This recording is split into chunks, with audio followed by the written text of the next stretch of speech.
Daily Manna from the Torah by Dr. Ketriel Blad.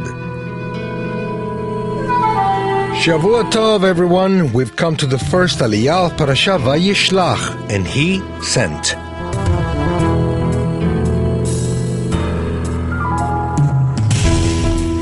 We find today's Aliyah in Genesis 32, verse 3 to 32, verse 12.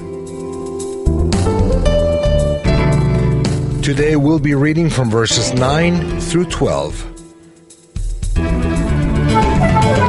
And he reads as follows. And Jacob said, O God of my father Abraham and God of my father Isaac, O Lord, who said to me, Return to your country and to your kindred, that I may do you good. I am not worthy of the least of all the deeds of steadfast love and all the faithfulness that you have shown to your servant. For with only my staff I crossed this Jordan, and now I have become two camps. Please deliver me from the hand of my brother, from the hand of Esau, for I fear him, that he may come and attack me, the mothers with the children. But you said, I will surely do you good, and make your offspring as the sand of the sea, which cannot be numbered for multitude. How do we have to pray? When Yaakov found out that Esav was coming against him with 400 men, he was very scared. He did all in his hands to solve the situation in a human way. But his problem with Esav couldn't be solved with bribes and flattery. It was a psychological and spiritual problem in the first place. The hatred Esav felt against his brother was so strong that he hadn't been able to calm down in 20 years. This kind of hatred attracts demons, strengthening the feeling and turning it into strong murder desires. Yaakov himself had caused that situation by the way he treated his brother. What he sowed, now he had to reap. But the Eternal wanted to bring peace among these siblings and therefore had to deal with the root of the problem. In example, Yaakov's heart in the first place and Esav's in the second. Harsh treatment at Lavan's house was part of the divine treatment to correct the soul of our father.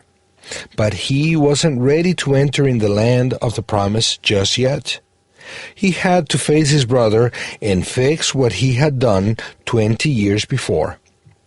We cannot run away from the responsibility toward people we hurt. We have to face the situation and do our part so the Eternal can do His.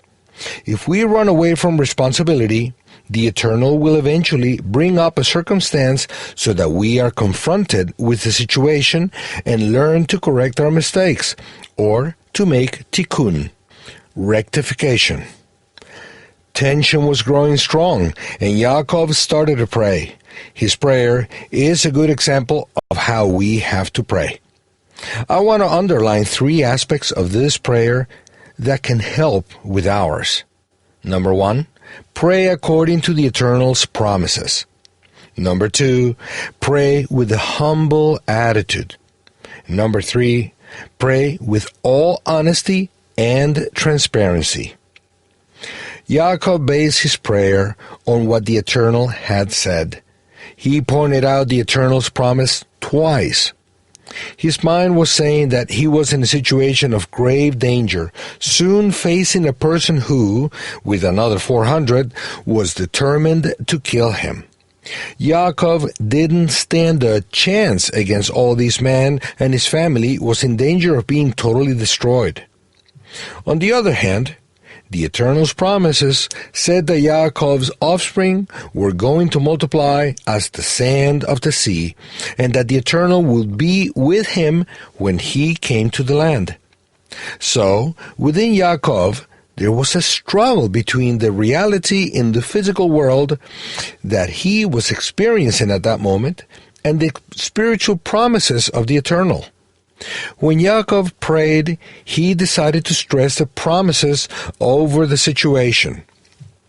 If one prays according to the Eternal's promises, prayer becomes very effective, and they will produce a change in the physical reality. Yaakov acknowledged that he wasn't worthy of receiving such riches. He knew that everything he had was due to the Eternal's mercy. If he had given him so much, not based on his own merit, but on divine grace, then he was interested in blessing Yaakov. Yaakov didn't cling to what he had, but acknowledged that he was a mere manager, an unworthy one. This attitude is very valuable for the Eternal and is very effective when coming before Him in prayer. Yaakov knew that should he not get help from heaven, Esav would kill him.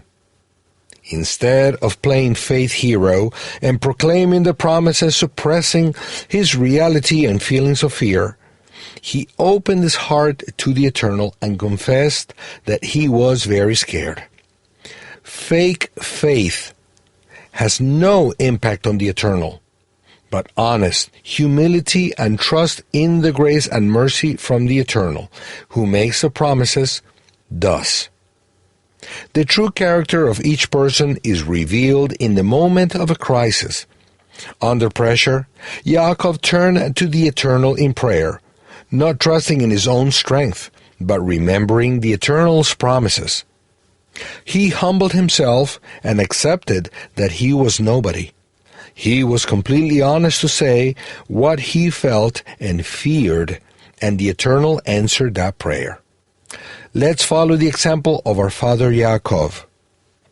May the Eternal answer your prayers according to His promises. Shavua Tov and Shalom.